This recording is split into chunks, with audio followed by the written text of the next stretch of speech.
ओम शांति बाबा, good morning. आज बाबा के 5 मार्च 2026 के महावाक्य हैं। सार में बाबा ने कहा, मीठे बच्चे, बाप को ज्ञानी तो आत्मा बच्चे ही प्रिय हैं, इसलिए बाप समान मास्टर ज्ञान सागर बनो। बाबा ने प्रश्न पूछा, कल्याणकारी युग में बाप सभी बच्चों को कौन सी स्मृति दिलाते हैं? तो बाबा ने उत्तर में कहा, बच्चे, तुम्हें अपना घर छोड़े 5000 वर्ष हुए हैं। तुमने 5000 वर्ष में 84 जन्म लिए। अब ये अंतिम जन्म है, वानप्रस्थ अवस्था है, इसलिए अब घर जाने की तैयारी करो, फिर सुखधाम में आएंगे। भले गृहस्थ व्यवहार में रहो, लेकिन इस अंतिम जन्म में पवित्र बन बाप को याद करो। गीत है, महफिल में जल उठी क्षमा परवानों के लिए। धारणा के लिए मुख्य सार है। पहला पॉइंट, योग अग्नि से विकर्मों की खाद को भस्म कर पावन बनना है। अब वानप्रस्थ अवस्था है, इसलिए वापस घर जाने के लिए संपूर्ण सतो प्रधान बनना है। दूसरी बात, इस कल्याणकारी युग में बाप समान दुख हरता सुख करता बनना है।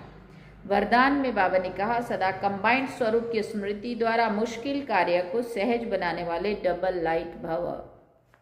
जो बच्चे निरंतर याद में रहते हैं वो सदा बाप के साथ का अनुभव करते हैं। उनके सामने कोई भी समस्या आएगी तो अपने को कंबाइंड अनुभव करेंगे, घबराएंगे नहीं। ये कंबाइंड स्वरूप की स्मृति कोई भी मुश्किल कार्य को सहज बना देती है।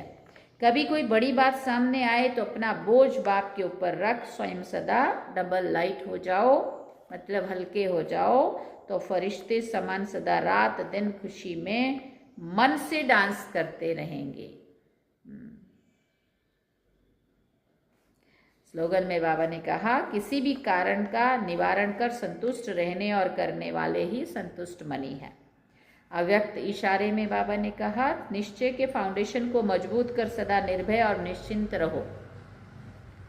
श्रीमत परमान कदम हो तो सदा निश्चिंत रहेंगे, और निश्चिंत हैं तो सदा यथार्थ निर्णय देंगे।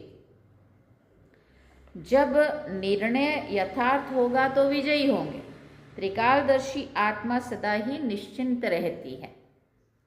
क्या होता है? त्रिकालदर्शी आत्मा सदा निश्चिंत रहती है। सिर्फ वर्तमान में जीते हैं तो वर्तमान या फ्यूचर या जो भी, तो फिर निश्चिंता ही चिंता, क्योंकि उसमें निश्चय है कि हमारी विजय हुई पड़ी है।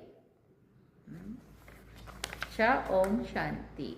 क्या बनना है? त्रिकालदर्शी आत्मा। तीनों कालों को सामने रख हर कार्य करो तो कभी भी चिंता में नहीं रहेंगे। चलिए।